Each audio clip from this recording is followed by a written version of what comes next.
2 1 0 0 action please. আসসালামু আলাইকুম রহমতুল্লাহি ওয়া বারাকাতুহু। আমি doctor Mohammad Aslam, DHMH BHB Dhaka, BHMH on course Dhaka বিশ্ববিদ্যালয়।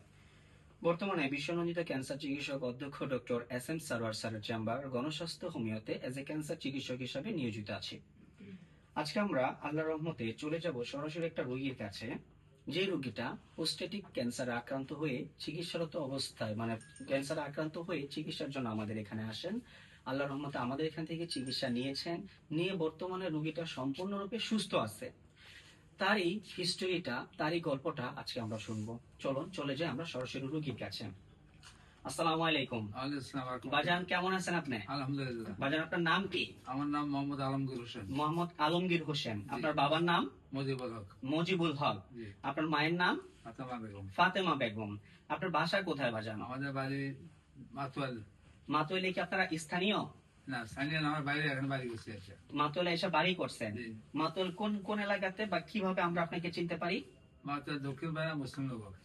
মাতুয়াল দক্ষিণ পাড়া মুসলিমনগর 0 পয়েন্ট।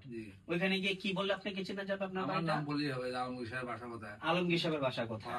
আচ্ছা বাজান, আপনার বর্তমান বয়স কত চলতেছে? 70 চলতেছে। আচ্ছা, আপনি কি করেন বর্তমানে? কিছুই না, বেকার। বর্তমানে বাসা অবসরপ্রাপ্ত হিসাবে আছেন? জি জি। উনি কি হয় আপনার? আমার ছেলে। আপনার ছেলে। ভাইজান, আপনার নাম? আমার নাম মোহাম্মদ নাজমুল হাসান উজ্জ্বল। মোহাম্মদ নাজমুল হোসেন উজ্জ্বল। ভাইয়া, কোথায় জবে আছেন? আমি একটা ব্যাংকে কর্মরত আছি আর কি।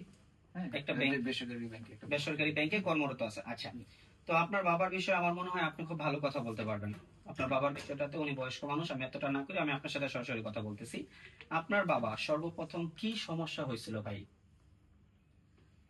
গত বছর 2025-এ, এই বছরের শুরুর দিকে আর কি, তো বাবার ঘন ঘন প্রস্রাব, তারপরে হচ্ছে প্রস্রাবের রাস্তায় কিছুটা জ্বালা পোড়াও হইতো, এবং এর কারণে উনি দেখা গেছে যে রাতের বেলা মাঝে মধ্যে ঘুমের মধ্যে প্রায় ঘুম ভেঙে তারপর উনি ওয়াশরুমে যেতে হইতো কয়েকবার। এট দ্য সেম টাইম ওনার স্বাস্থ্যের যে বর্তমান কন্ডিশন, ঠিক আছে, আস্তে আস্তে ধীরে ধীরে স্বাস্থ্যটা একটু কমতে শুরু করলো, ওজন হ্রাস হইতে শুরু করলো, খাবারে কিছুটা অরুচি ছিল।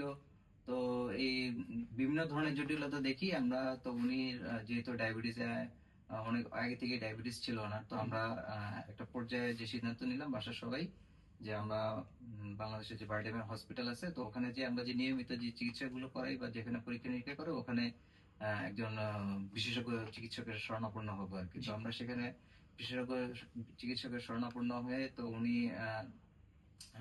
নিয়মিত যে পরীক্ষা নিরীক্ষা গুলো করার পরে উনি দেখলেন যে ওনার ডায়াবেটিসটা কিছুটা বাড়তি, প্লাস হচ্ছে গিয়ে ওনার নর্মাল যে সিরাম ক্রিয়েটিন, তারপরে এই টাইপের এগুলো কিছুটা একটু বাড়তি পর্যায়ে আছে। তো উনি ওনার নিয়মিত কিছু পরীক্ষার পাশাপাশি উনি বাড়তি কিছু পরীক্ষা দিলেন, ওগুলো আমরা করানোর পরে আমরা ওনাকে দেখালাম। দেখানোর পরে উনি তখনও ওনার যে সার্টিফাইড যে রোগটা হয়েছে, তখন উনি আইডেন্টিফিকেশন করতে পারেন নাই। তখন উনি আবার আমাদেরকে রেফার করলেন বারডেমের যে ইউরোলজিস্ট ডিপার্টমেন্টের হেড, তো ওনার কাছে গেলাম আমরা। তো ওনার কাছে যাওয়ার পরে উনি নানান ধরনের পরীক্ষা নিরীক্ষা, অনেক পরীক্ষাই করলেন, অনেক ধরনের পরীক্ষা নিরীক্ষা করার পরে উনি একটা সময় আইডেন্টিফিকেশন করতে পারলেন যে না, আমরা এই ধরনের একটা রোগে আক্রান্ত হয়েছি। কি রোগে আক্রান্ত হয়েছিল? সেটা হচ্ছে প্রোস্টেটিক ক্যান্সারে আক্রান্ত হয়েছেন আপনারা। আচ্ছা, তারপর ওনাদের বক্তব্য কি ছিল? তো ওনাদের বক্তব্য ছিল যে এখন এই ধরনের চিকিৎসা আসলে বাংলাদেশে খুবই ব্যয়বহুল। হ্যাঁ, তো ওনারা যদি ওনাদের যদি আমরা কিছুটা কয়েকটা ইনজেকশন নিতে হবে, আর হচ্ছে গিয়ে যে আরেকটা সার্জারি করতে হবে। যদি সার্জারি করে ফেলি, তাহলে সার্জারি করে ফেলার পরে হয়তো ইনজেকশনটা নিতে হবে না, মাসে মাসে একটা ওষুধ খেতে হবে, ওটাও অনেক ব্যয়বহুল। তো আমরা সিদ্ধান্ত নিলাম যে আমরা সার্জারি করে ফেলবো। সার্জারি করার পরে, হ্যাঁ, তো সার্জারি করার পরে সার্জারি করেছেন আপনারা পরবর্তীতে? আচ্ছা আচ্ছা, সার্জারি করার পরে তো ওনার ফলো আপে থাকতে বললেন আর কি। তো এট দ্য সেম টাইম আমি বিভিন্ন ধরনের এই ধরনের চিকিৎসা কারা করেন, ঠিক আছে, আমি আমার বন্ধু বান্ধব, আত্মীয় স্বজন, তারপর হচ্ছে গিয়ে বিভিন্ন ভাবে খোঁজ নেওয়ার চেষ্টা করি যে আসলে এই ধরনের চিকিৎসাটা কোথায় আমি একটু স্বল্প ইয়েতে করতে পারি বা ভালোভাবে করতে পারি। আল্লাহর রহমত, আমি যেভাবেই হোক, ঠিক আছে, আমি অনলাইনের মাধ্যমে এখানে এই জায়গাটার আমি সন্ধান পাই। জি। সন্ধান পেয়ে ঠিক আছে আমি এখানে আসি।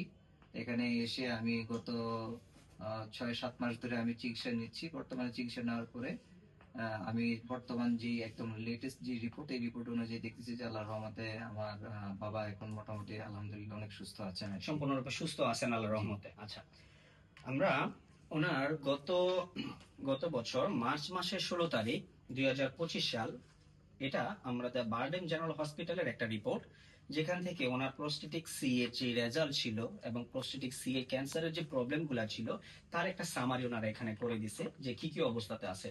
এই সামারিটা কমপ্লিট করার পর ওনার অপারেশন হয়েছে। অপারেশনের পরবর্তীতে আপনারা বিভিন্ন মাধ্যম থেকে আমাদের প্রচারণাটা আপনারা পান এবং সে অনুযায়ী আমাদের এখানে আসছেন। আজ থেকে কতদিন আগে? এটা গত বছরের মার্চে। গত মার্চে তো ওনার ধরা পড়ছে। আপনি আমার এখান থেকে চিকিৎসা নিচ্ছেন কতদিন হয়েছে? আমি এপ্রিল মাসে এসেছি, এক মাস পরেই। মার্চে এই অবস্থা হয়, আপনি এপ্রিলে আমাদের এখানে চিকিৎসার জন্য চলে আসছেন। এপ্রিল মাসে, জি। এপ্রিল মাসে চিকিৎসার জন্য এসে আপনি তখন যে চিকিৎসাটা আমাদের কাছ থেকে নিয়েছেন তখন ওনার অবস্থাটা কেমন ছিলেন শারীরিক ভাবে? তখন তো উনি শারীরিকভাবে কিছুটা দুর্বল ছিলেন, প্লাস হচ্ছে গিয়ে ওনার ওই রোগটা ধরার পরে যে সকলের সমস্যাগুলি ছিল ওই সব সিমটম গুলোই ওনার ছিল। ছিল। আচ্ছা, উনিকে যখন আল্লাহর রহমতে আমরা গত এপ্রিল মাস থেকে ওনাকে চিকিৎসা শুরু করছি আলহামদুলিল্লাহ, এপ্রিল মাস থেকে চিকিৎসা শুরু করার পর কত দিনের মাথায় বা কত মাসের মাথায় আপনারা গিয়ে পরবর্তী যে রেজাল্ট গুলা করলেন এবং রিপোর্টটা ভালো পাইলেন, কতদিন হয়েছে সেটা? আমি আপনাদের ওষুধ খাওয়ার পরে 6ষ্ঠ মাসের মাথায় আমি এই রিপোর্ট গুলা করলাম। আলহামদুলিল্লাহ এই রিপোর্ট গুলা এখন সম্পূর্ণ মানে আমরা পঞ্চম মাস শেষ করে ষষ্ঠ মাসের মাথায় আপনাদেরকে পরীক্ষাগুলো বলেছি। আমরা সমস্ত রোগীদেরকে বলি যে আমরা 4 মাস ট্রিটমেন্ট চালায়া আল্লাহর রহমতে পরীক্ষাগুলো করবো এবং আলহামদুলিল্লাহ আশা রাখি যে আল্লাহ যদি চায় পরীক্ষার রিপোর্ট গুলো সম্পূর্ণ নেগেটিভ আসবে। অনেক রোগীর ক্ষেত্রে সেটা 2 মাসেও ঘটে, অনেক রোগীর ক্ষেত্রে সেটা 5 মাস 6 মাসও প্রয়োজন হয়। তো 6 মাসের মাথায় ওনারা যে রিপোর্ট গুলা করছে, আমি সেই রিপোর্ট গুলো আমি আপনাদেরকে একটু বলি।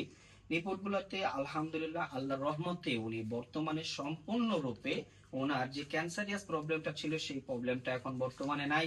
উনি মানসিক ভাবে এবং শারীরিক ভাবে সম্পূর্ণরূপে আলহামদুলিল্লাহ আল্লাহর রহমতে ভালো আছেন। চলুন রোগীর মুখ থেকে একটু শুনিয়েছি উনি মানসিক ভাবে এবং শারীরিক ভাবে বর্তমানে কি অবস্থা আছেন। বাজান, আমি আপনার কাছে আবার একটু আসলাম। আপনি আলহামদুলিল্লাহ আল্লাহর রহমতে আমাদের চিকিৎসায় এখন সম্পূর্ণরূপে সুস্থ মনে করতেছেন নিজেকে?